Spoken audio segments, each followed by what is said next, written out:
morning and welcome everyone to the Christian Indie Writers Podcast, where we inform, encourage, and support Christian indie writers on their journey to publication. My name is Jamie Hirschberger. I write short fiction under the pen name J.R. Nichols. I'm Jennifer Carl Tong, and I write historical Christian romance. I'm Christina Catane, and I write biblical fiction. I'm Rhonda Hagerman, and I write fiction and nonfiction. All right. Well, that part went off without a hitch. Oh, hi, Jason. Jason saying good morning. Shell saying hello. Teresa's in chat with us today.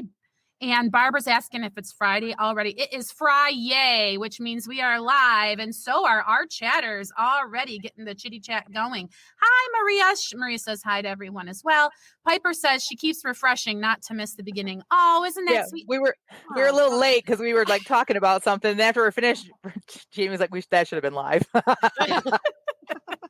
I know. It's like there's a battle between keeping the consistency of our opener and the stuff that we have going on just before we push go live. And sometimes you just don't want to interrupt it. So thanks for bearing with us. And thanks for joining us for the live chat. We always brag on you guys when we talk about how we're on a podcast that we have the best live chat in town. So thank you for being a part of that. And we're going to find out what's up with everybody. You could type in the chat your what's up for this week. And I want to know what's up with you this week, Rhonda. Well, this week, I don't even know where the week has gone. I think everybody knows I take medicine for ADD, and this has been a medication vacation week. So I have pretty much done nothing but sort shells all week long. But it's been a lot of fun. I have totally enjoyed myself. My mom, my writing partner, is diligently working on some revisions. And so that's all on track. So it's just talking to some new friends and old friends. And it's been a good week. I wouldn't exactly use the word old.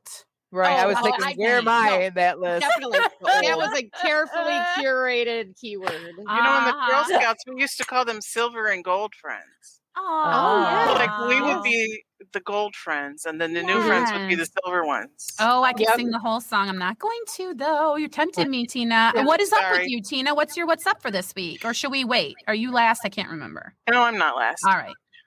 Well, last week we were talking about fans and super fans.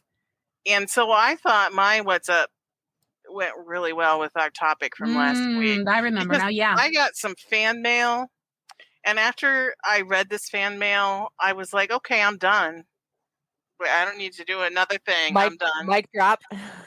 You mean as far as writing, you don't need to write another word. I have hit the pinnacle, and there's nowhere to go but down from here. Like that's how I was feeling after. Well, of course, you've got to know what is in this awesome review. I was just going to read you this email.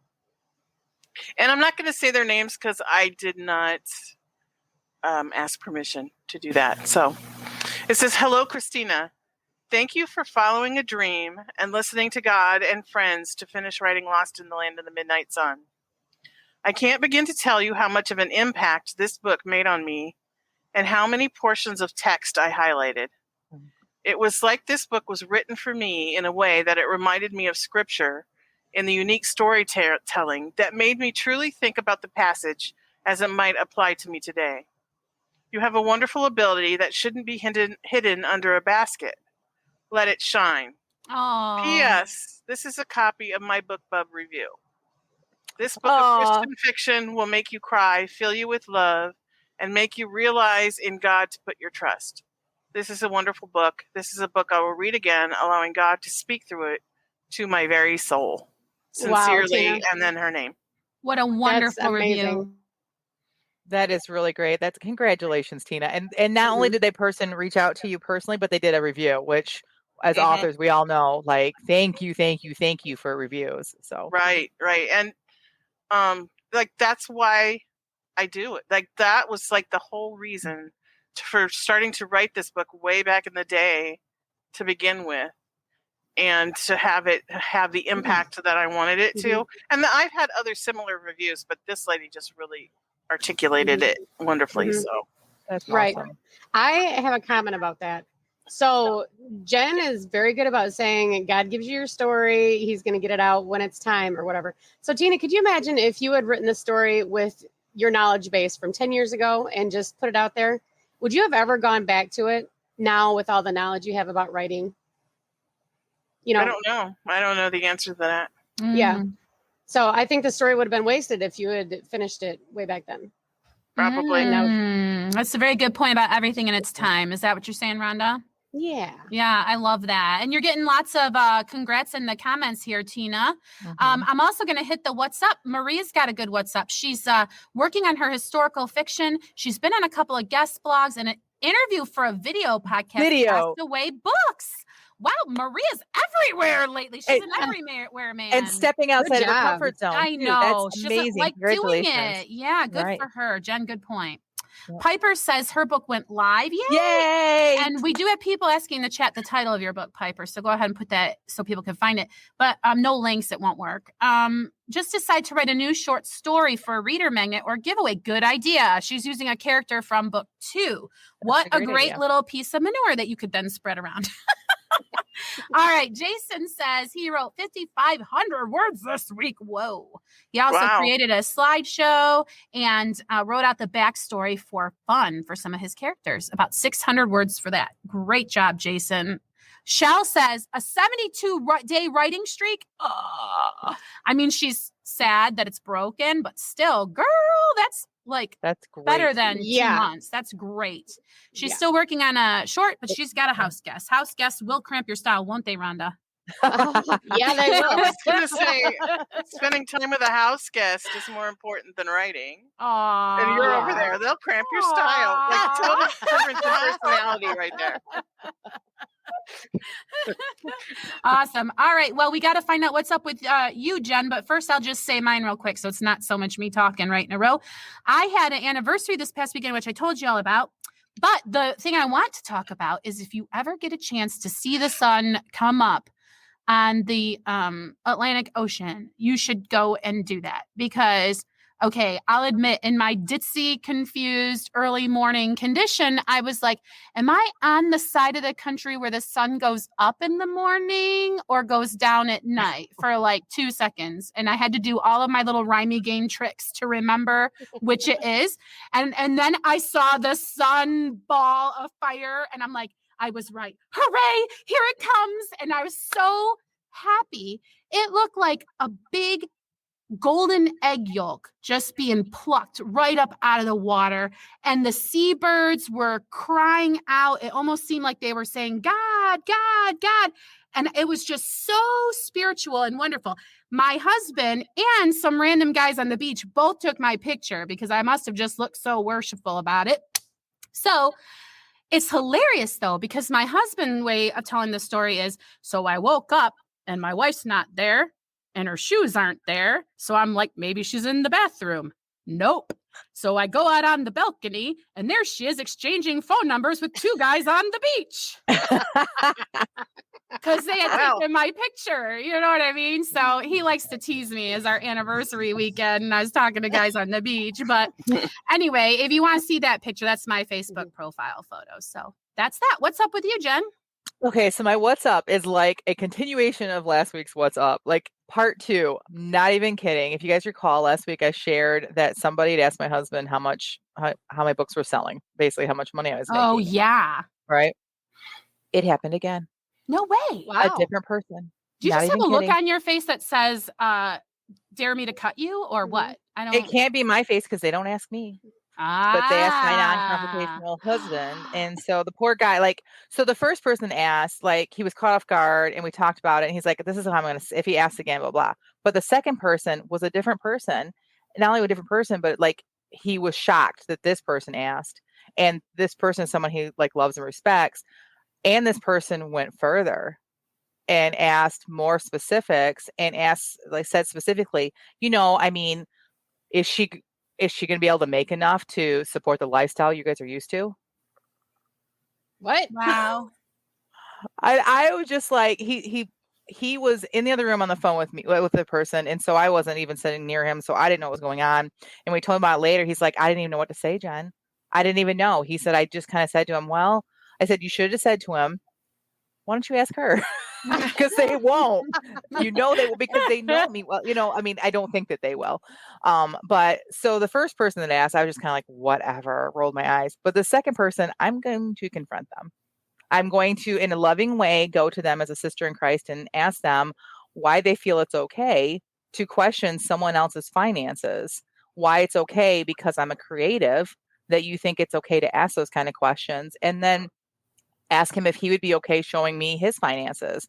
And because I really feel like it's a lesson that I think the first person isn't going to learn a lesson, but I think this person doesn't understand how rude they were. And I think but my mind is blown. The more I think about it, the angrier I get, because I'm just like, who has the right to do that? And so without using names, I had a conversation with my girls, their hairstylist, who's a friend of mine. And she's like, same thing happens to her.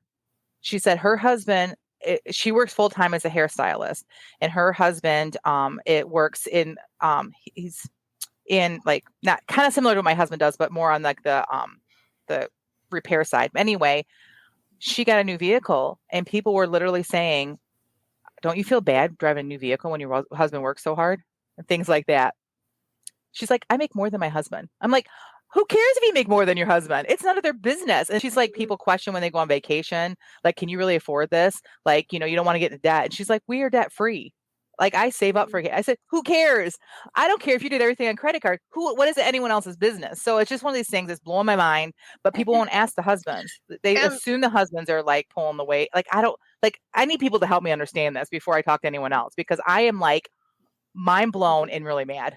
And what really gets me when you were saying that all, I was like, are they just assuming he's going to like retire and let you support the whole family?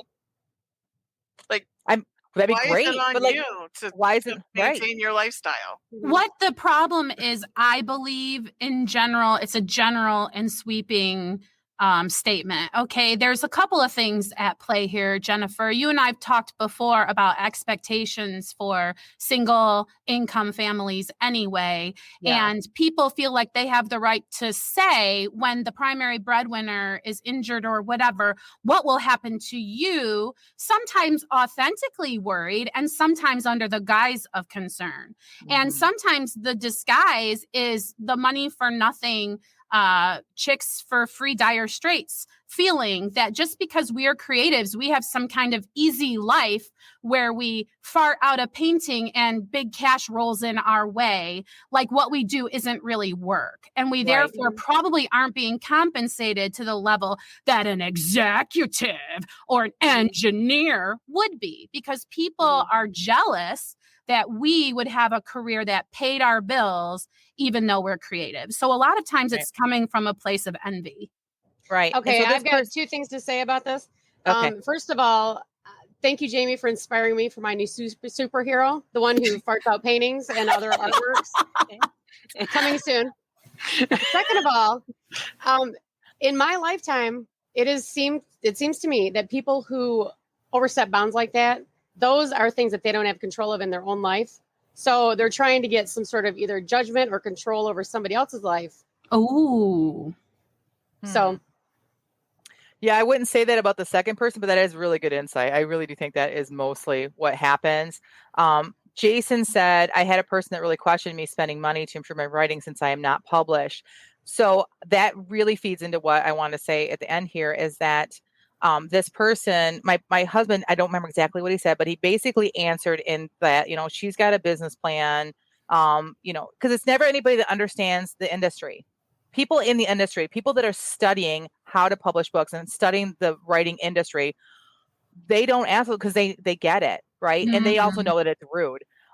But people that are outside of it, they just assume that like writing is this way. Because when my husband answered him, he goes, "Oh, well, yeah, I guess she's just waiting for that one big break where she sells a million of one of her books." No, I don't want that ever to happen. Like that's not sustainable. Like if you knew the industry, you would understand what mid-listers are and how many people make a living that you don't even know their names, but their fans do. That's where that's what I'm looking at. And they just don't understand that. That's like the actors that make a lifetime being in the chorus on Broadway and they're an actor for life. And people make good money. Right. And people want to say just because they haven't heard their name that they're a nothing. It's not true. It's just not true. It's just not true. Piper says, wow, my RBF must just scare people off. Mine too, because no one asked me. Never once. Never once. And the thing too, that the other thing that is crazy about this is that maybe it's the way I'm raised too. Maybe this isn't so shocking to other people. My parents, my family who love me, the people that really though, like would be concerned about me, be concerned about are my children going to be taken care of? The people that really truly love and concern me and my family and the outcome of this have never once asked. Right. Never would ask. Like, so how do you think that, I don't know, it's probably the way I was raised, the fact that this is really rude, but I just had to share that again. So if I know that other people out there are going to experience this, and I agree with Barb 100%. She said treat it as an opportunity to pray for them, let God confront them. Well, I agree. I'm praying about though, because I feel like that as a sister in Christ, that if someone has done something, what if they were going to do that to someone else? I would feel horrible. And I'm the kind of person that can lovingly confront this, and we can have an educated discussion about it. So. Yeah, Piper says they're proper. In New England, they don't talk about finances, which, yeah, I mean, that's how I was raised too. Like, it's just really none of your business, honestly. Mm-hmm. Oh my gosh, this is so good. Maria says this is the last thing we're going to say, and we're going to move on. But I've noticed a correlation. The people that ask how much money you're making or how your sales are doing are generally the people that will never be interested in buying. Yeah, non-readers. 100%. And they don't understand the. Yep. Like, try being supportive rather than judgmental. Like, you could just hear her say, Yeah. A little bit more British accent. Would you like me to do it? Yes, Jennifer. We would die for you to do it. Can we just get Maria on the mic so she can do it? Right? Yeah. Because I want to hear the real thing. Real quick. Or that little girl who read that excerpt from her book. She had a sweet voice too. Yeah, we just need a soundbite of Maria saying that we can play whenever we feel like it in the podcast. Mm-hmm. I just want to go off topic for 2 seconds and tell Maria that for the first time in my life, I looked up what a bean feast was, and I had no clue. I want a feast. I want a bean feast from Veruca Salt. Why did you look it up? Like, because it's a British colloquialism. It's not like beans like I always thought. Like I was like, why in the world would you want a bean feast? Well, are they jelly beans? But no, it's like a party that, like, say, an employer or somebody like that would throw for people. Would they serve beans? Is that why? I have no idea. I didn't look that deeply into it. But all right. Well, we're going to use that as a little bit of a segue somehow to get into metadata.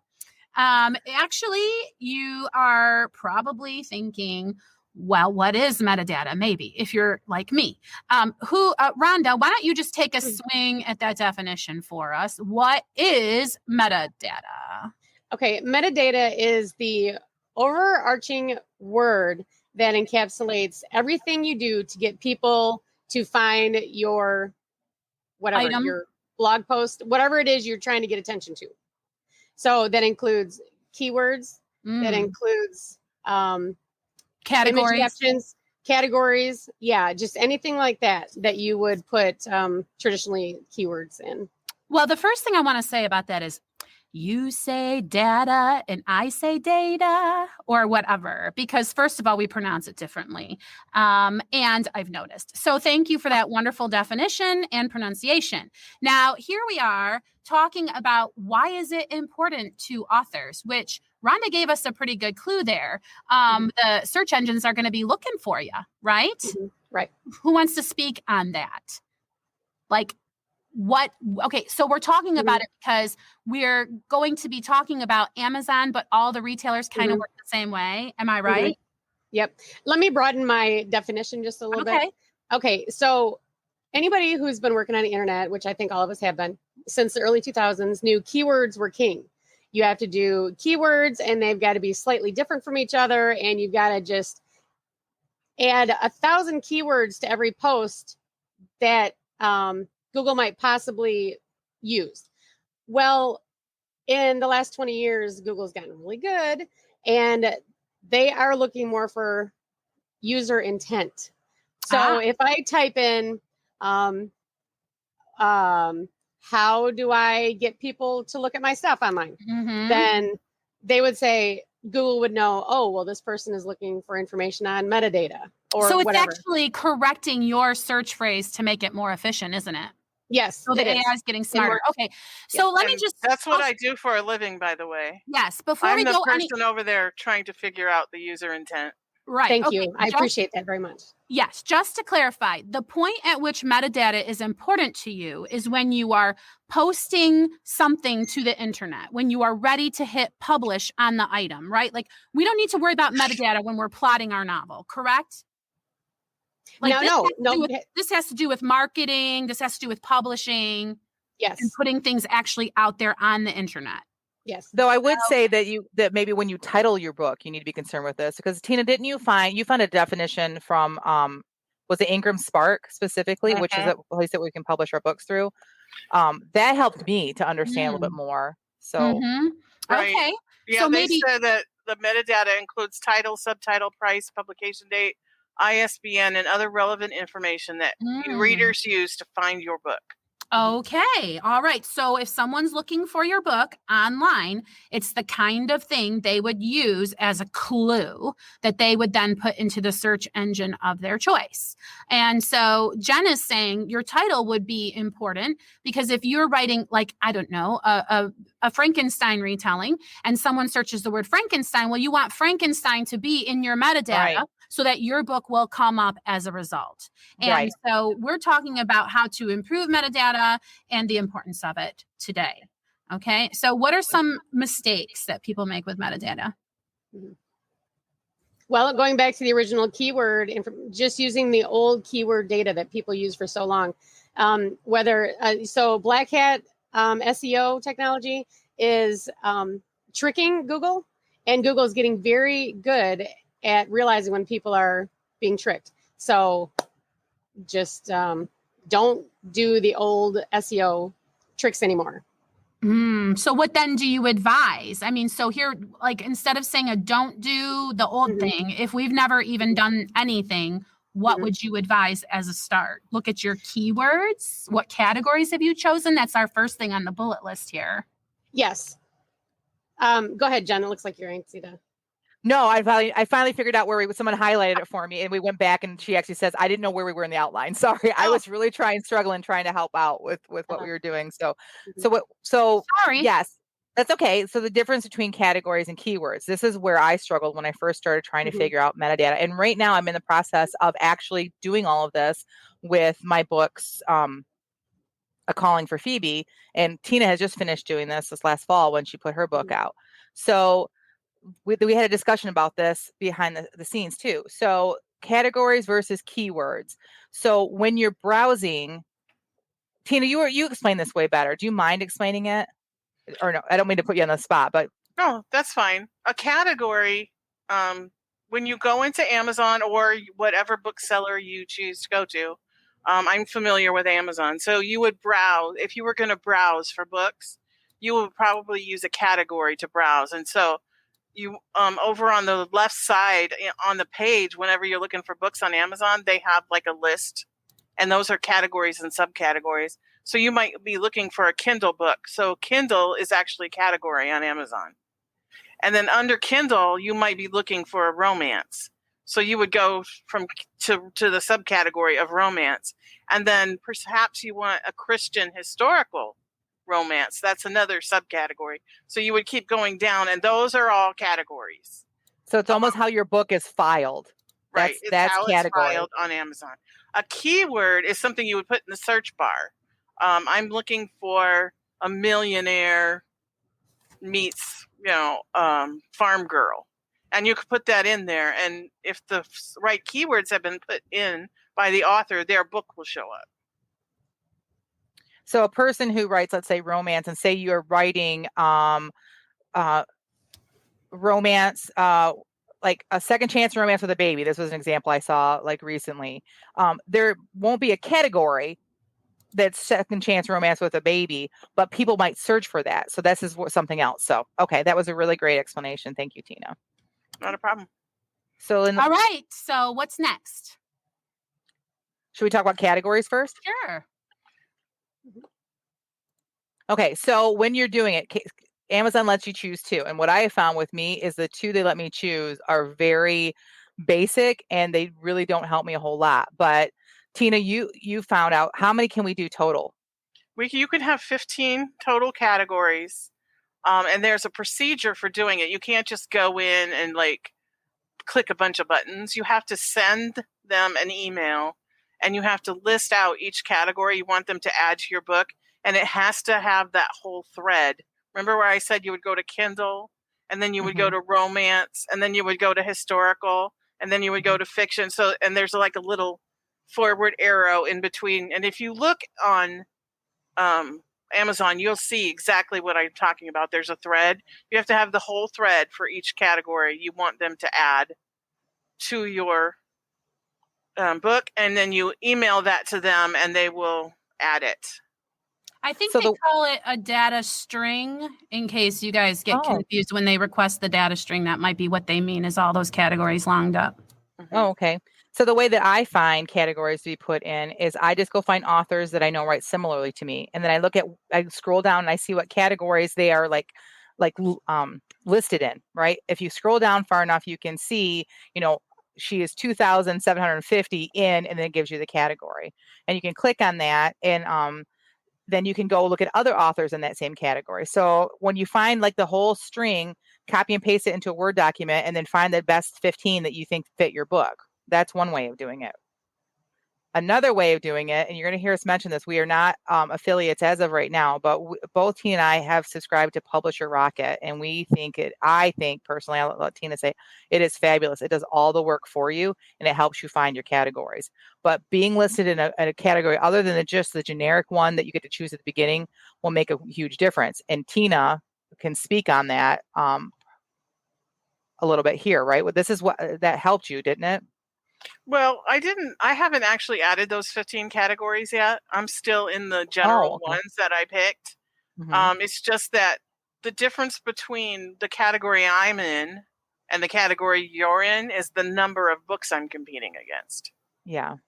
So since you write romance, you're competing against way more titles than I am. And so when you that's one thing that Publisher Rocket will tell you. How many books you need to sell to make it to number one in that category in one day. Okay. So there's a whole lot to unpack there. There's a lot of information going on. So what we're saying is basically make sure we've got some good quality keywords, which means no, we're not at keywords yet. We're still in categories. I misspoke. So if we're talking about categories, that's what I meant. So we are talking about getting the categories correct. What other advice do we have about metadata? Okay. Just real quick. So what I think is important about this, Tina could have just listed herself under Christian fiction because people think, I want a broader audience. I don't want to be pigeonholed down. But then she's against a whole bunch of people and no one might ever find her book. There we go. Picking the proper category will help you find your audience. That's what we need to say about categories. And Christian fantasy, also being a smaller category, also helped my book get seen more because people who want to read Christian fantasy, that's what they're typing in. That's what they're looking for. Great. Yes. So then the typing in, that brings us to keywords, right? So you want to make sure you're in the right category because that's how Amazon wants to file you away in their filing system. And people, when they are browsing through categories, that's how they're going to find you. It also has to do with becoming a number one, and we could probably need to unpack that on another episode. But when people are searching, that's where keywords come into play, right? Yeah, because that's what they are in the Google box. Those are the keywords. That's what you're telling Google. Go look at the keywords on all of the data on the internet to find me what I'm looking for. And on the Amazon. In the Amazon, in Barnes & Noble, when someone goes to search, those are keywords as well. In Amazon, again, we're talking about Amazon a lot, but it really works the same in all of the booksellers. But Amazon lets you choose 7 keywords. But Rhonda, explain us exactly what a keyword is. Is it just like one word, or what can a keyword be? A keyword is, if you want to go camping this weekend and you want a tent, you would type in pup tent or 2-room tents or whatever. That is the keyword that you're typing in. So the longer the keyword is that you type in, a keyword isn't just one word. It can be a one word or a phrase. The longer it is, the more specific Google can get with your search results. Okay. So because it's going to search for the whole keyword, which is a lot more specific. So the results would be fewer. Is this what you're saying? Yes, because it's such a specific search phrase that the number of results would be less and your then piece of information would rank higher. Yes. Okay. Got it. Well, it's making it very understandable for folks. So for me, so the one way that you can find keywords is, so for me, I went in and I started typing Christian romance, or I just put in Christian and I saw what came up next. And then I tried Christian romance, and then they would say maybe Christian romance be the first one, but then there'd be like 4 or 5 other ones down below it. Go ahead, Rhonda. But you're talking about the menu that pops up with suggestions. The menu. Yes. In Google, and I'm specifically talking about Amazon. In Amazon, when you type in, you're looking for something. So I tried to guess what people were looking for that would be looking for a book like mine. And I would type things in, and then all those things coming up, that's all a keyword, all those phrases. Yep. Okay. Talking about where to find a keyword, your personal experience is the first place you should always go. Especially not if you're looking to buy something, but if you're looking to advertise your thing, always use your personal experience. If I was looking for this, okay, so you have a book about Sleeping Beauty. If I was a customer looking for a book on Sleeping Beauty, what would I type in? I would type in love story with a rose, or, girl who passes out, whatever. So that's where you would need to start, because that would be actually might give you things that Google wouldn't automatically pop up with. So they might not even be phrases that have anything to do with the word book or novel. It might be the content of your book that is giving you the keywords that you would want to put in. That's something I would not have considered. And how many keywords can you put in depends on what kind of media you're putting out there, right? Like it's going to vary from your. So are we talking? Maybe this is why my head is so swimmy about it. Because if we were talking about books specifically, there would be metadata specific to your book. But we're talking metadata in general, which makes it seem so overwhelming to me. Yeah. Well, we're talking about it for authors. So probably mostly we're worried about books. So like Amazon allows 7. I know other retailers allow more. When you if you publish your ebooks through Drafted Digital, you get a lot more than 7. On your website, I think you can put in as many as you want. On your blogs, when you're doing your blog manure and posts. When I was choosing my 7 keywords, I started like broad and I drilled down as I went. And so since I consider my book more dystopian than I do fantasy, I actually use that as a keyword, because that's something that I search for when I'm looking for books. I'm looking for Christian dystopian, and I drilled down all the way to Malamute in my keyword. So, yep. Yeah. And another thing too is you don't have to only stick with that. You can type in a good beach book or beach read or something to read on the beach or whatever. Yeah, because it's, you got to think about the person looking for a book. What are they going to come in and search for? And like sometimes we don't really know. Like, so when I first did my first 2 books, I did, like I explained it, I went up to the search bar on Amazon and I kind of typed in a few words and I saw everything else that was populated. I would click on them and I would see the books that were listed there and say, yep, that's me. And that's how I picked my keywords. Since then, now I'm on my 3rd book and I did spend the money. It's a one-time purchase for the software publisher Rocket. And I've learned so much. And I've gone back and I have fixed my keywords for my first 2, because that's the thing about categories and keywords. You don't have to keep them forever. So keep an eye on trends. Keep an eye on, like, say, for instance, all of a sudden you see, like, say you wrote a romance a long time ago, and then all of a sudden you realize, oh, billionaire romances are popular right now. And you realize, well, my character was a billionaire, but you didn't market it that way. You didn't keyword it that way. You can go back and change those things. So I went back and changed, and kind of scrolling into our next thing is that, remember at the beginning, Tina gave us the definition, and part of metadata, they included title. You can do a subtitle, and nonfiction is great about this. If you're writing nonfiction, your metadata should title your book. Like if people are really searching for how to write a book, you should have that somewhere in your title, because that's much more important than the metadata. If you can put a keyword into your title, great. So I went and looked at even traditional published authors, people that I've been compared to, and I looked, in some of their books have a subtitle that include Christian historical romance or include clean Christian fiction. And so I went, and I'm publishing this book with a subtitle, and I'm going to see if it makes a difference. Because if people are searching for historical Christian romance and it's in my title, I have more of a chance of getting in that search for them to see that. So I'm gonna give it a try and we'll see. And most of the post-apocalyptic books that I read on from Amazon have a post-apocalyptic, and then they might even drill it down further, EMP story. In their title, like the subtitle? In the title. It's the subtitle. Yep. Yeah.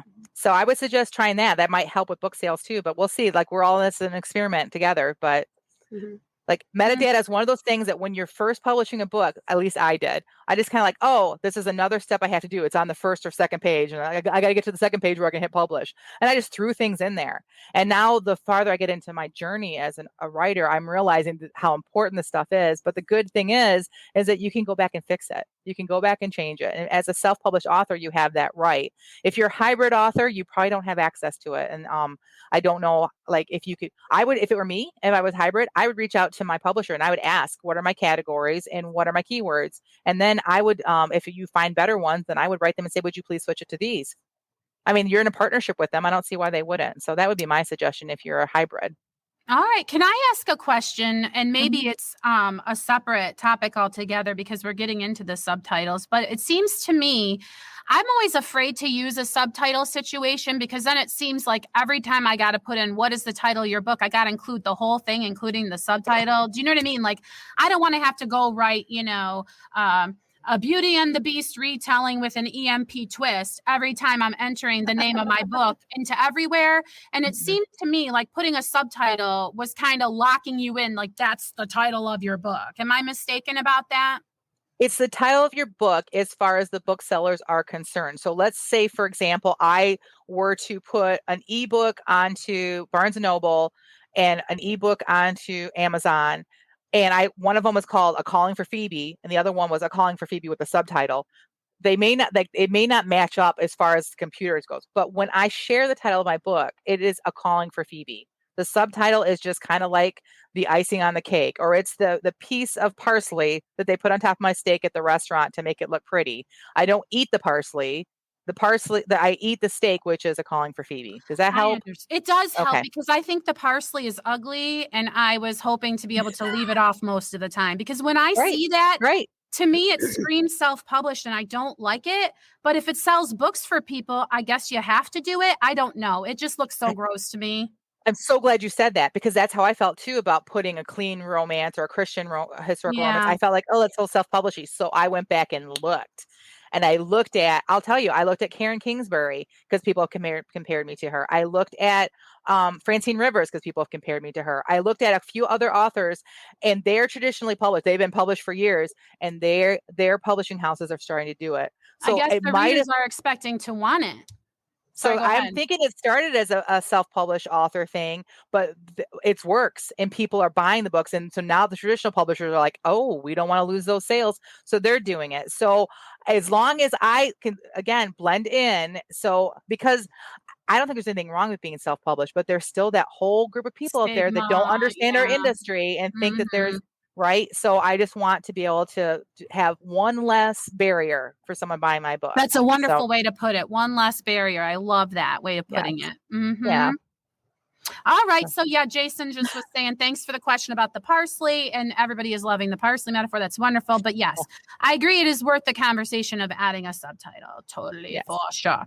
All right. Did we cover everything on this outline? Kind of looked like it. Yeah.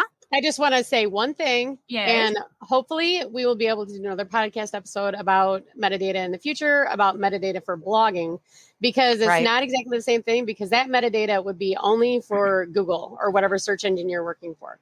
So, so I can't take my metadata that I get from Amazon. I can't use it over on Google. Yes, you can, but it would be used slightly differently. And yeah, you can use. Let us know in the comments, everyone, because we are always looking for new topic ideas. Interested. If you guys are interested in us doing a metadata just on blogging, let us know, because that's definitely something we can do. Rhonda would be our resident expert in that. If we do that episode, I'm going to have to do some research and see how much I can say, because since I work for them, Yeah. and Oh, I yes. have signed a Oh. confidentiality agreement. Mhm. Uh-huh. Oh. I might need to just be quiet during that. Well, I episode. think No, that, yeah. you can be. I'm winking at you, Tina. Okay. Yeah. Yeah, I think that the point is to be mindful of your categories and tags and keywords. If you are an author who keeps a blog or who does do a website like I do, you do want to pay attention to your metadata over there as well. That is an important part of metadata as an author. So just be mindful of it. And we may want to have an episode on hashtags. I know that's going to make Jamie's skin crawl, but that again is a form of metadata. Would you agree, Rhonda? Like it's something that helps people find your posts and helps It promote is, you. but I'm totally distracted by the daggers flying out of Jamie's eyes right now. Oh, really? Well, and hashtags are something I just don't get, so I could probably. Again, let us know. Yeah, let Do us know in the comments what you guys think. If you want us to talk about hashtags, or if you think, no, we got it. We don't need a whole episode on that. We're willing to talk about it. So you guys let us know. Well, Melody is advocating for metadata on blogging for authors, so that might be something we explore in future. And Piper says, yes, she doesn't get hashtags either. So maybe we can hash out hashtags together sometime. And yeah, we can get to the bottom of them and why we like them or don't or what. The good thing about doing these kind of topics is it helps us too. It helps us really stop and look at something that we really probably should look at, right? Otherwise, we're like, and then we just keep moving on with other things. So we're getting a lot of agreement on the hashtag episode, and I got my name on that list because I just want hash know what to browns. use. Can we stop talking about it because I want my lunch now? Hash browns with salt and ketchup would be so amazing. I love hashtags. Hashtags are my buddy. If you made them with something other than potatoes, I like them, but don't understand them. Radishes. Radishes. Yeah. Are they called rash Have you browns? had radish hash browns? I have. You did not have them good enough then. All right, you got to make them for me when you come back to Michigan. I'm there. Sure. Yes. All right. all right. sounds You like got a to date. invite me. I won't eat them, but I'll be there. All right. So yeah, Melody's happy she's not the only one struggling to understand this stuff, but we're here for you. We're here to inform, encourage, and support you on your journey to publication. And so please keep spitting out topic ideas to us because sometimes we all look at each other like, what are we going to talk about now? And it would be nice if we could fulfill a request that y'all have. So now we're talking about lunch in the comments. I can't look over there anymore. So we've covered the topic, correct? Is it time to move on to the feeding of the backs? Our backs get to eat. That's fair. All right. So Jen, I always love for you to go first. So I'm so glad today. Yes. What was it? Why are you glad? Tell me. Okay. So every single time when we sit down a sprint and I'm like, I don't want to do this, I end up with like a new story idea. Yay! I swear I need to keep track of it because it's You need crazy. to Like quit every whining. and I know. And No, I don't always quit think, whining. The good ideas will stop if you quit whining. It's part of the tradition. now again, it doesn't mean that when I read this, you guys are gonna be like, oh great, I can't, no, the characters are inside of me now. I have it and I know where this is going. So Thanks for the it's big really all setup, about me. Jen. We better be impressed now. I mean, you set us up to really love it. Like, what are we gonna say? Oh, that stinks. You know, This is an award-winning sprint. Well, let me tell you. I haven't heard anything that Jen's written that stunk, so agree. I'm not worried. Aw, that's why I love you, Tina. All right, so today's sprint Thanks. prompt was a title or topic. You did not have to use it in it, but I did. And it is called, our topic today was spring fling. And here's what I wrote. I'm not interested in being, hold on a second. I got to make this bigger. Hold. I'm not interested in being any player's spring fling. Renee looked at Chloe doubtfully. Not even Nolan Turner's, especially not Nolan Turner's, Chloe said, returning to her laptop. Great Seriously, name. Renee. Seriously, Renee. He's the biggest womanizer. Why would any woman with even an ounce of self-respect give that man the time of day? Well, I don't know. I think any man can be changed by the right woman, said every woman who has ever been attracted to the wrong man. Chloe thought, excuse me. Come on, Chloe. Have you ever looked at him? Of course she had. She wasn't dead. Nolan Turner was MLB's hottest bachelor. Everyone knew that. The problem was, so did he. Everywhere the man went, women flocked to him, and he ate it up. And as the team's head of social media, it was Chloe's job to document or spin in a different direction his and his teammates' every moves. If Renee had had to witness half of what Chloe had to deal with, she wouldn't be mooning or more correctly, trying to get Chloe to moon over the likes of Nolan Turner. With a team full of eligible bachelors, Nolan would be at the bottom of her list. You too would make beautiful babies, Renee gushed, drawing Chloe back from the Instagram graphic she was designing. She sighed and shut her laptop lid down. Renee, you are seriously delusional. Not only is Nolan Turner the last man I would ever want to date, he wouldn't look twice at me. There's a team full of guys to drool over. Why do you keep trying to push me towards the likes of him? Renee shrugged. Because ever since you sat down here in the stands, he hasn't stopped staring at you. In disbelief, Chloe glanced at the field where the team was warming up. It didn't take her long to locate Nolan. She knew exactly where he stood. She always knew exactly where he was. And again, in disbelief, she found that Renee wasn't lying. Nolan, though playing catch with a teammate, was looking straight at her. I would say 3, 2, 1, but I went a minute over. Yeah, she's like, I need another minute. I need another minute. Now we know why, because she had to set us up for the dun dun dun. Dun, dun, Very dun. excellently done. Now Thank we must you. read chapter 2. Well, there's so many problems in this. You guys know it's a sprint, but like I don't think that a professional player you would call it playing catch. Like I don't think that they say that when they're Warming up, actually out I there think, warming would up. probably be Yeah, the best. yeah. So anyway, That was That really didn't good. I throw- can't wait for the story to come That out. didn't throw me out of the Thanks. story. I mean, oh good. so, but I'm not a huge baseball. I know baseball. I used to play softball, but I'm Right. not a huge fan. So maybe a fan it would have. So I have a question. You had talked about writing a baseball player story before. Like, do you Mhm. already know these? Like, is this that story? Or is this some other random thing? This is part of the series. I'm going to do at least 3 books of baseball and at least 3 books of football because I am a fan of both. So Okay. I It want definitely to do has the same feel. It definitely goes right along. Mhm. Yay! Yeah, Very and excited. Shell and Piper both really appreciated it. Shell Aw, mentioned that she had thanks. great tension, Aw, and that is true. And I do like it. Ooh, very nice, Piper said. I do like it because Marnie, I think, was one of the girls, and she was very much trip over herself kind of a girl, and this girl Mhm. does not feel like that. So Yeah, you can good, tell thanks. that these are characters that have their own reality, which is going to make them fun to read. Gigi says, "Oh, I love it. And changing a man, perfect plan. Ha ha. That's awesome. True. It never works out, right? But we'll see. Great. That's terrific. I'm Rhonda, sure what he's mistaken. I'm sure he's people just don't understand him. Misunderstood. misunderstood. Yes. Oh, swoony. What do you say, Rhonda? You got some words to read us about what was this prompt again? Spring Spring fling.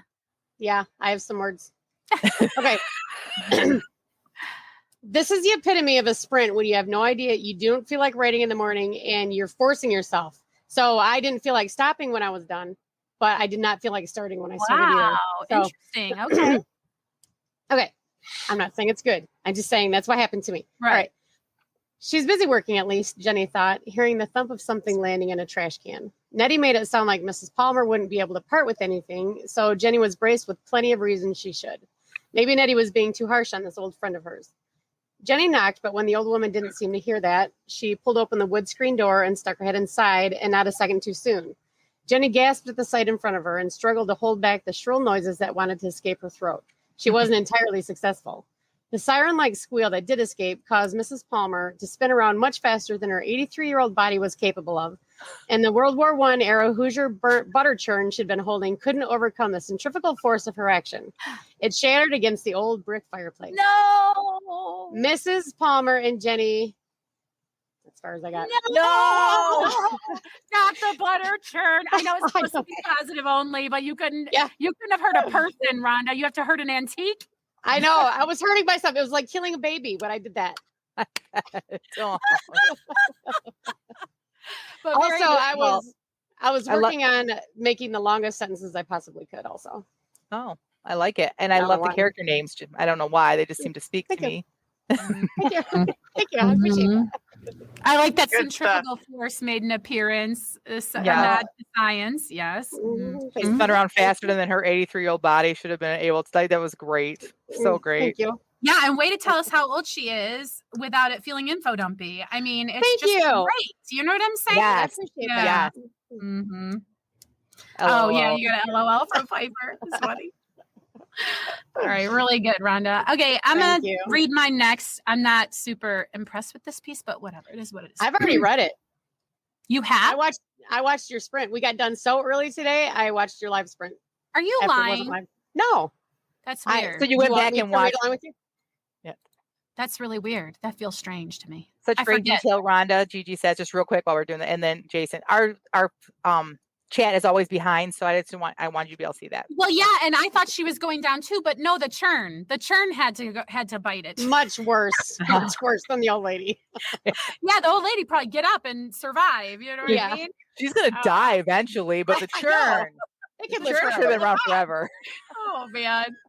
Do you know how much that's been through? All right. Oh, goodness me. Well, I wonder, do I even have it open here? Oops. Okay, yeah, I do. All right. Spring fling. She threw it out the window. Mark passed a palm over his mouth and took a sip of coffee, desperate to hide the smile that refused to stay off his lips. I don't know how she done it. Little thing like that only weighs about 117 soaking wet. Lonnie's perplexed expression did little to calm the hilarity raging inside Mark. What'd you do to get her all so fired up, worked up? Ma slid the cast iron onto the table and smacked at Mark's greedy hand. Not until we said the blessing. Every head around the table bowed, but Mark kept one eye open a slit as he watched Lonnie sneak up to retrieve the grubby ball cap perched there. Oops. And took Ma in. Wringing her apron with fury, she called down the heavenly blessing on the digestive powers of the stomach fixins to digest another batch of her practically inedible biscuits. He wondered how he'd ever thought it a good idea to leave this place behind. Boy, that was a mess. Anyway, it's a sprint. The best reason he'd never before thought of followed the hearty amen that chorused up from the table at the end of Ma's prayer, but not before Mark snatched up the center biscuit and split it on his plate, huffing on stinging fingers before reaching for the Cairo syrup. The woman round here is crazy, Lonnie said, shaking his head that drooped, apparently heavy with masculine wisdom and experience with the feminine way. That little one who put my mattress to the road, well, she's just the tip of the iceberg. Well, you don't know any better than to get yourself into trouble now, Ma said, watching Mark take a second biscuit and another piece of sausage with that wide-eyed, satisfied expression she always wore while watching her boys eat. Mark here's a good boy. He knows better than to mess around with them trouble girls. Knows better my foot. The screen door slammed against the wall as Kitty Barnes pushed through it. He can't keep a woman around is all his problem is. Good morning to you, Miss Kitty Barnes, Ma said through thin lips. Do help yourself to a cup of coffee. May I interest you in a biscuit? Nah, you know a good old swig of the bean water's enough for me in the mornings. Kitty grinned and winked at Mark. She'd been pushing in, helping herself to a cup of Ma's coffee from the time they'd both been old enough to steal sips of it unnoticed from the woman's very cup. You need to get you a woman like Kitty, Lonnie said, with a hearty guffaw that sent biscuit bits flying. Kitty and Ma joined in on the joke, but Ma quirked a brow in the direction of the attractive blonde. How had the years been treating her since he left town, he wondered. Oh my gosh. I don't even know where to start. Like, Rhonda is talking. Such great characters. So like, I'm so there. I want to know more about every single person you wrote about today, but I really want to point out the head. I could not write it fast enough. The head drooped, heavy with obviously wisdom about women, like funny and picturesque at the same time. Like so good. Appreciate it. The conversation was so regional and so well done. Obviously you've been around this group of people before. Yes, they live in my head. Yeah. Yeah. I'm glad you didn't say house. Yeah. I heard that H sound and I was like, no, don't say that. Right. The mother giving him the center biscuit, you know, he's got a special place in her heart, and spreading the Cairo syrup all over it. Amen, sister. That's awesome. I just love that caricature. Thanks. I appreciate it. And I want to say, anybody who has not watched Jamie's live sprints, all you have to do is get a little alert on your phone and they'll pop up, and they're really inspiring to watch. Because you know she's a great writer, but you actually see her like deleting what she's not supposed to be doing, but deleting and like changing words, and it's just really fun to watch. Well, I appreciate that little shout out there. Yeah, I go live, but the problem is you guys can't plan on it. Like Rhonda said, you got to get an alert because it's very random. Thanks, appreciate that. Yeah.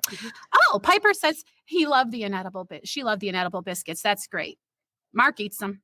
Ha, Jamie, great characters. They felt so real. Oh, thanks. I love feedback time.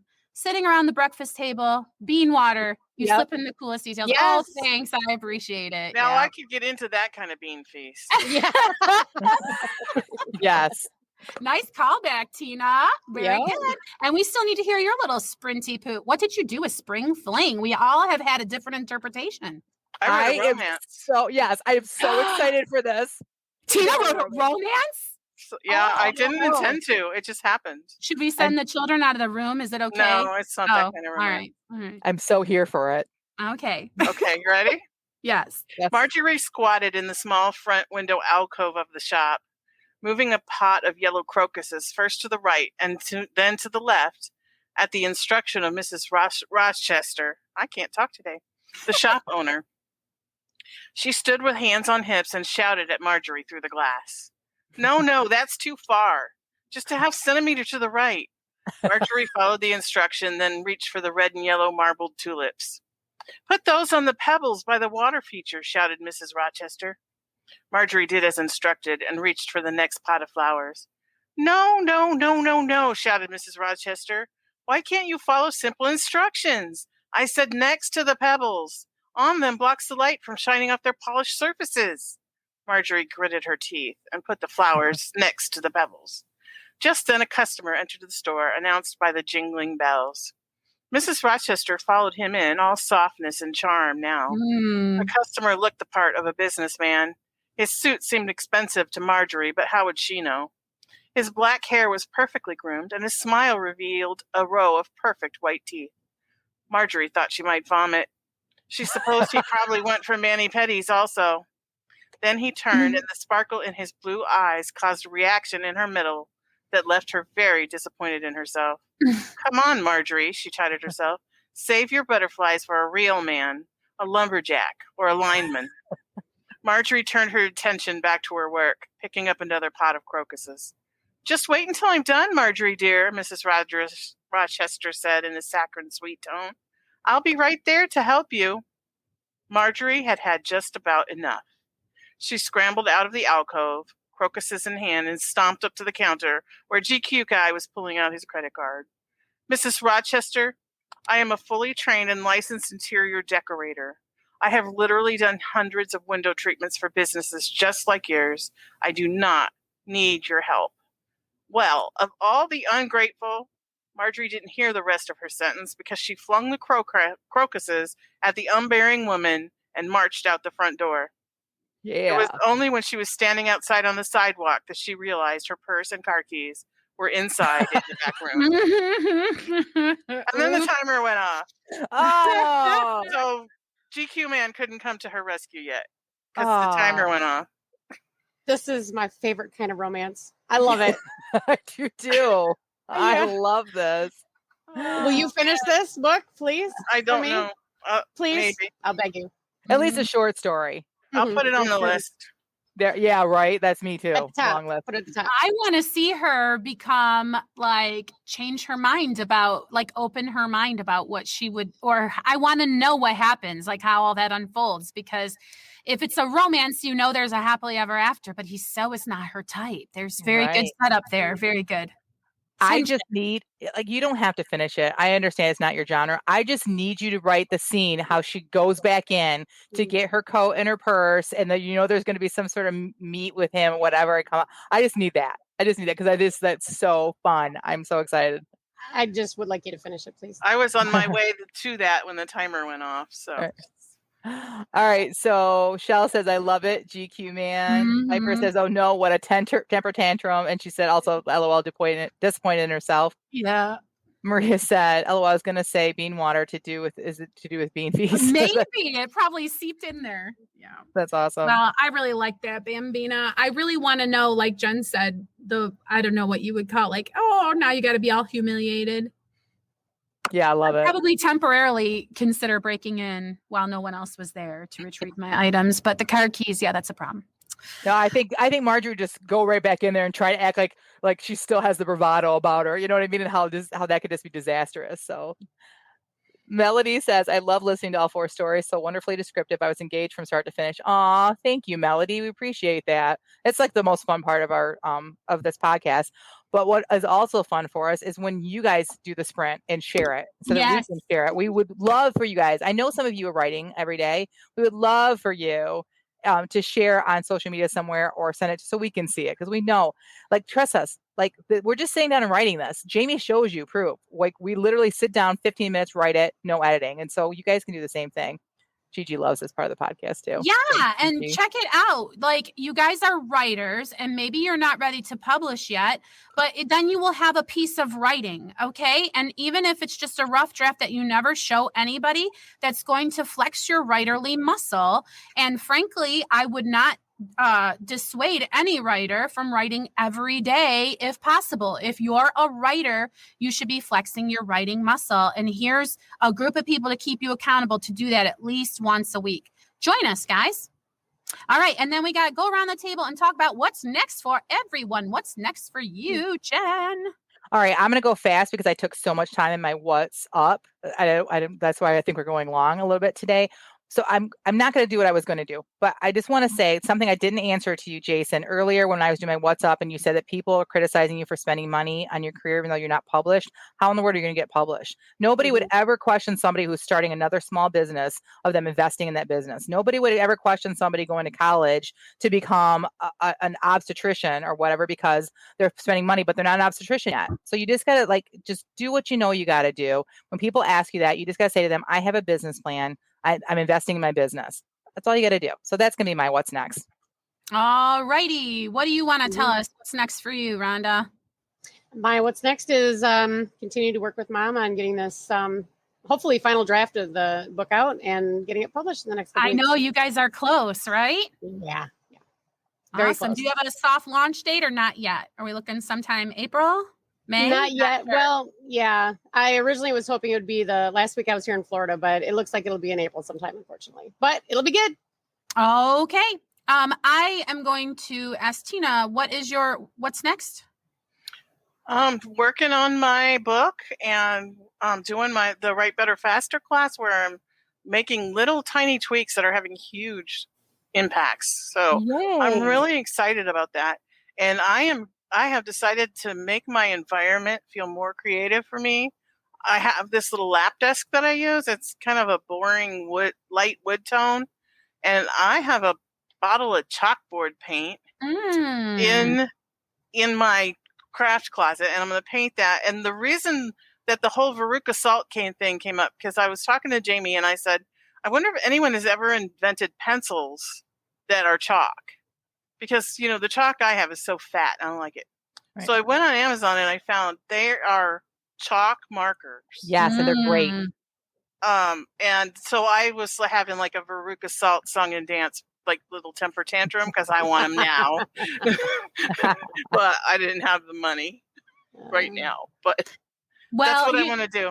And you've been documenting that stuff you're learning in Write Better Faster in your newsletter, haven't you, Tina? You want to tell people how they can get your newsletter if they want to learn more about that? Go to ChristinaCatane.com, and when the little pop-up pops up, sign up. Awesome. What's next for Piper? She's going to write the short story as her magnet and continue her next book. Shell says she's working on a short story, and then she's reading a book for an ARC review, which is advanced reader copy.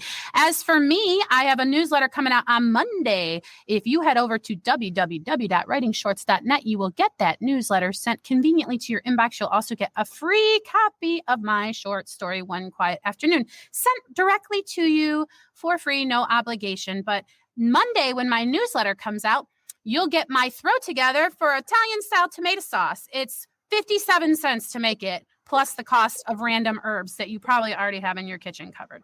So go sign up, writingshorts.net, get the newsletter, learn this throw together.